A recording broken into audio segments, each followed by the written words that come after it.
ಜನರ ವಿಶ್ವಾಸ ನಂಬಿಕೆ ಕಾಂಗ್ರೆಸ್ ಪಕ್ಷದ ಮೇಲೆ, ಕಾಂಗ್ರೆಸ್ ಪಕ್ಷದ ಪ್ರತಿಯೊಬ್ಬರು ಕಾರ್ಯಕರ್ತರ ಮೇಲೆ, ಕಾಂಗ್ರೆಸ್ ಪಕ್ಷದ ಎಲ್ಲ ಪ್ರಣಾಳಿಕೆಗಳ ಮೇಲೆ ಜನರ ನಂಬಿಕೆಗಳಿದೆ. ನುಡಿದಂತೆ ನಡೆಯುತ್ತೇವೆ ಅಂತ ಬಹಳ ಸ್ಪಷ್ಟವಾಗಿ ಜನಕ್ಕೆ ತಿಳಿದಿದೆ. ಸುಳ್ಳು ಭರವಸೆಗಳು, ಸುಳ್ಳು ಹೇಳ್ಕೊಂಡು 10 ವರ್ಷ ನಡೆಸ್ತಿರೋರನ್ನ ಜನ ನಂಬೋದು ಕಮ್ಮಿ ಮಾಡಿದ್ದಾರೆ.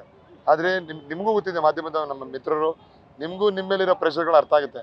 ಯಾಕಂದ್ರೆ ಇದು ಭಾಳ ಕಷ್ಟವಾದ ಒಂದು ಸಮಯ ನಿಮಗೂ ನಮಗೂ. ಸೊ ಜನ ಇವತ್ತು ಭಾಳಷ್ಟು ಸಾವಿರಾರು ಸಂಖ್ಯೆಯಲ್ಲಿ ಆಚೆ ಬರ್ತಾ ಇದ್ದಾರೆ. ಸ್ವಲ್ಪ ಬಿಸಿಲಿನ ಕಾರಣದಿಂದ ಟೌನು ಎಲ್ಲ ಇಲ್ಲ ಸಂಕಷ್ಟ ಆಗುತ್ತೆ ಅಂತ ಇಲ್ಲಿಲ್ಲ. ರೂರಲ್ ಕಡೆ ಜಾಸ್ತಿ ಕಾರ್ಯಕ್ರಮಗಳು ಜನ ಸೇರಿಸಿ ಜನರ ಮನೆಗೆ ಹೋಗುವಂಥ ಕೆಲಸನ ಮಾಡ್ತಾ ಇದ್ದೀವಿ. ಮೊನ್ನೆ 20ಕ್ಕೆ ಮೋದಿ ಬಂದಿದ್ದು ಚಿಕ್ಕಬಳ್ಳಾಪುರದಲ್ಲಿ ಭರ್ಜರಿ ಪ್ರಚಾರವನ್ನು ಮಾಡಿದ್ರು.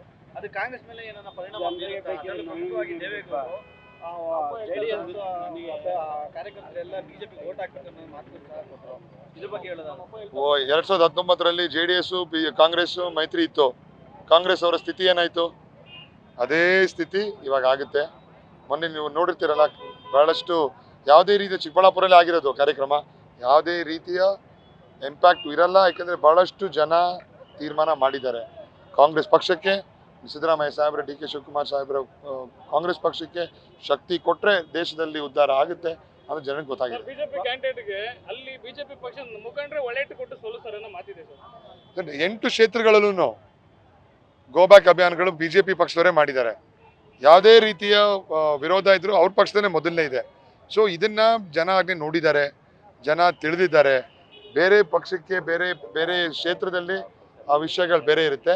ಆದರೆ ಇಲ್ಲಿ ದೊಡ್ಡಬಳ್ಳಾಪುರದಲ್ಲಿ ನಮ್ಮ ಕಾಂಗ್ರೆಸ್ ಪಕ್ಷ ಬಹಳ ಶಕ್ತಿಯಿಂದ ನಮ್ಮ ಕಾರ್ಯಕರ್ತರು, ಸ್ವಲ್ಪ 1 ವರ್ಷದಿಂದ ಎಲ್ಲ ಸೈಲೆಂಟ್ ಆಗಿರೋ ಕಾರ್ಯಕರ್ತರು ಇವಾಗ ಆಚೆ ಬಂದು ಕಾಂಗ್ರೆಸ್ ಪಕ್ಷದ ಪರವಾಗಿ ಕೆಲಸಗಳು ಮಾಡ್ತಾರೆ. ಚಿಕ್ಕಬಳ್ಳಾಪುರ ಲೋಕಸಭಾ ಕ್ಷೇತ್ರದಲ್ಲಿ ಒಕ್ಕಲಿಗ ಜನಾಂಗ ಜಾಸ್ತಿ ಇರುವಂಥದ್ದು, ಅದನ್ನೇ ಪ್ಲೇ ಕಾರ್ಡ್ ಮಾಡಿಕೊಂಡು ಸುಧಾಕರ್ ಅವರು ಆಟ ಆಡ್ತಿದ್ದಾರೆ. ಸರ್ ನೀವೇ ಹೇಳಿ, ಯಾವ್ದಾದ್ರು ಆಸ್ಪತ್ರೆಗೆ ಹೋದ್ರೆ ನಮಗೆ ಒಕ್ಕಲಿಗ ಡಾಕ್ಟರ್ ಬೇಕು ಇಲ್ಲ ಲಿಂಗಾಯತ್ ಡಾಕ್ಟರ್ ಬೇಕು ಅಂತ ಯಾರ್ದು ಕೇಳ್ತೀರಾ? ಯಾರು ಕೇಳಲ್ಲ. ಅದಕ್ಕೆ ಜನನು ಒಳ್ಳೆ ಡಾಕ್ಟರ್ ಕೊಡಿ, ಒಳ್ಳೆ ರಾಜಕಾರಣಿ ಕೊಡಿ ಅಂತ ಕೇಳ್ತಾ ಇದ್ದಾರೆ. ಇವರು ಒಂದು ಏನೋ ಹೇಳಬೇಕಲ್ಲ ಅಂತ ಹೇಳ್ತಾರೆ. ಅವರು ದೇಶನ ಧರ್ಮದ ಮೇಲೆ, ಜಾತಿಯ ಮೇಲೆ ಹೊಡೆಯುವುದೇ ಬಿಜೆಪಿಯ ಕೆಲಸ. ಸೊ ಅದನ್ನ ಇವರು ಸಹಜವಾಗಿ ಅವ್ರ ಅಭ್ಯರ್ಥಿನೂ ಹಂಗೆ ಮಾಡ್ತಾರೆ. ಜನ ಅದನ್ನೆಲ್ಲ ನೋಡಲ್ಲ. ತಿಳುವಳಿಕೆ ಇರೋ ಜನ, ಲಾಸ್ಟ್ ಟೈಮ್ ಎಲ್ಲ ಬೇರೆ ಬೇರೆ ಶಾಸಕರು ಗೆದ್ದಿರೋದು, ಜನ ಅದನ್ನೆಲ್ಲ ತಿರಸ್ಕರಿಸಿ ಅಭಿವೃದ್ಧಿಗೆ ಮತ ಹಾಕ್ತಾರೆ.